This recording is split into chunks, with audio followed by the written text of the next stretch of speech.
হয় এইটো মানে ইয়াত এটা চফটৱেৰ আছে ইয়াত দুটামান ল'ৰা আছিলে আৰু দুই এটা যোগ হৈছে আমি গম পোৱাত আজি ৰাতি অন্ততঃ 2টা বজাত ডুমডুমৰ পৰা 3টা গৰু চুৰি হৈছে। এইটো মোৰ ভয়কৰ ঘৰৰ পৰা।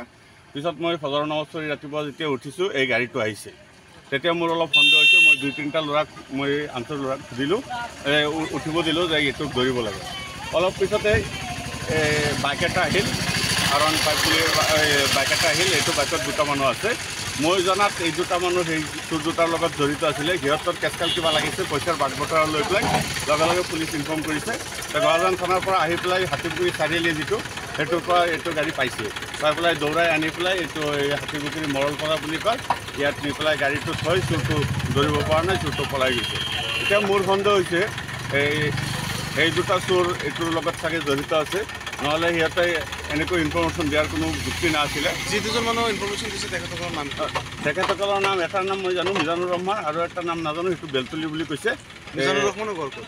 এইটো হাতীপুখুৰীত, সেই চোৰটোৰ লগৰ ঘৰটো। কালিও মই সেইটো চোৰৰ লগত দেখিছোঁ। মই এই ল'ৰাটো মানে টকা বগোৱা লৈ পেলাই চোৰৰ মাজত মোৰ সন্দেহ হৈছে কাৰণ ৰাতিপুৱা সিহঁতে খুব আপ ডাউন কৰিছে সেইটো ৰাস্তা দি পেলাই বাইক লৈ পেলাই। অলপ পিছতে এই ঘটনাটো। যোৱাকালিও গৰু চুৰি হৈছে নেকি? যোৱাকালিতো মই গম নাপাওঁ, কিন্তু এইটো ৰাতিত মোৰ ঘৰৰ পৰা 3টা গৰু। কি গাড়ী ধৰিবলৈ কি গাড়ী? চুইফ্ট গাড়ী। মানে তাত গৰু আছিলে মানে গৰু গোবৰ চোবৰ আছে, গৰুটো বিক্ৰী কৰি দিলে, সেইটো লৈ পেলাই বাক বতৰা হৈছে, কেচকাল হৈছে।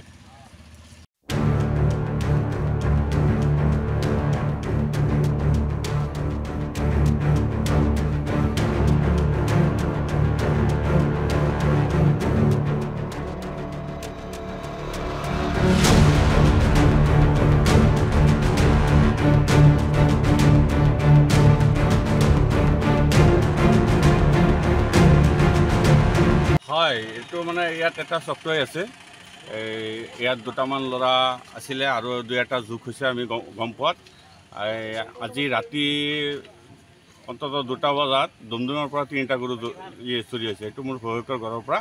পিছত মই ফজৰৰ নামাজ পঢ়ি ৰাতিপুৱা যেতিয়া উঠিছোঁ এই গাড়ীটো আহিছে, তেতিয়া মোৰ অলপ সন্দেহ হৈছে। মই 2-3টা ল'ৰাক মই আনটো ল'ৰাক সুধিলোঁ, উঠিব দিলোঁ যে এইটোক ধৰিব লাগে। অলপ পিছতে বাইক এটা আহিল, R15 বুলি বাইক এটা আহিল। এইটো বাইকত 2টা মানুহ আছে। মই জনাত এই 2টা মানুহ সেই চোৰ দুটাৰ লগত জড়িত আছিলে। সিহঁতৰ কেচকাল কিবা লাগিছে, পইচাৰ বাক বতৰা লৈ পেলাই লগে লগে পুলিচ ইনফৰ্ম কৰিছে। গড়জান থানাৰ পৰা আহি পেলাই হাতীপুখুৰী চাৰিআলি যিটো সেইটোৰ পৰা এইটো গাড়ী পাইছে, পাই পেলাই দৌৰাই আনি পেলাই এইটো হাতীপুখুৰী মৰলপাৰা বুলি কয়, ইয়াত নি পেলাই গাড়ীটো থৈ চোৰটো ধৰিব পৰা নাই, চোৰটো পলাই গৈছে। এতিয়া মোৰ সন্দেহ হৈছে এই 2টা চোৰ এইটোৰ লগত চাগে জড়িত আছে, নহ'লে সিহঁতে এনেকৈ ইনফৰ্মেশ্যন দিয়াৰ কোনো যুক্তি নাছিলে। যি দুজন মানুহ ইনফৰ্মেশ্যন দিছে তেখেতসকলৰ নাম এটাৰ নাম মই জানো মিজানুৰ ৰহমান, আৰু এটাৰ নাম নাজানো, সেইটো বেলতলি বুলি কৈছে। মিজানুৰ ৰহমানৰ ঘৰ ক'ত? এইটো হাতীপুখুৰীত, সেই চোৰটোৰ লগৰ ঘৰটো। কালিও মই সেইটো চোৰৰ লগত দেখিছোঁ। মই এই ল'ৰাটো মানে টকা বগোৱা লৈ পেলাই চোৰৰ মাজত মোৰ সন্দেহ হৈছে কাৰণ ৰাতিপুৱা সিহঁতে খুব আপ ডাউন কৰিছে সেইটো ৰাস্তা দি পেলাই বাইক লৈ পেলাই। অলপ পিছতে এই ঘটনাটো। যোৱাকালিও গৰু চুৰি হৈছে নেকি? যোৱাকালিতো মই গম নাপাওঁ, কিন্তু এইটো ৰাতিত মোৰ ঘৰৰ পৰা 3টা গৰু। কি গাড়ী ধৰিবলৈ কি গাড়ী? চুইফ্ট গাড়ী। মানে তাত গৰু আছিলে মানে গৰু গোবৰ চোবৰ আছে, গৰুটো বিক্ৰী কৰি দিলে, সেইটো লৈ পেলাই বাক বতৰা হৈছে, কেচকাল হৈছে। যিকোনো খবৰৰ বাবে যোগাযোগ কৰক 7099017330 অথবা 7099017390 নম্বৰত।